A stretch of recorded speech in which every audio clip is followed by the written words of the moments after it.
ফেসবুকে সকল বন্ধুরা কেমন আছেন? সবাইকে জানাই আমার সালাম।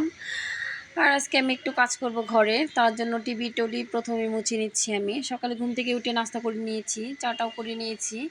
তো এখন আমি একটু আসছিলাম বেডরুমে একটু বসতে। তো দেখি কি একটু অবস্থা হয়ে আছে। তো আবার চলে আসলাম টিভির রুমে। তো এসে দেখি একটু ময়লা পড়ে আছে, তার জন্য আমি মুছিয়ে নিলাম। আর এই তো মুছে সব কিছু গুছিয়ে নিলাম। আর ফেসবুক চালাতে চালাতে ঘরে কাজকাম তেমনভাবে করা হয় না, তার জন্য একটু ঘরটা এলোমেলো হয়ে আছে, তার জন্য একটু গুছিয়ে নিচ্ছি আমি। তো টেবিল টলি পরিষ্কার করে এখন চলে আসলাম ঘরদোর ঝাড়ু দিতে। বারান্দা ঝাড়ু দিয়ে নিলাম। সোফাটোপাই তো দেখেন অগোছালো থাকলে কেমন লাগে, আর আমরা যেহেতু মেয়ে মানুষ অগোছালো জিনিস পছন্দ করি না। তো এই তো গুছিয়ে নিলাম। আর এদিক দিয়ে নুডলস রান্না করব আমি। তো নুডলস রান্না করার জন্য নুডলস নিয়ে নিলাম, মুরগির মাংস ম্যারিনেট করে নিয়েছি, পেঁয়াজ কাঁচামরিচ এগুলো কেটে নিয়েছি।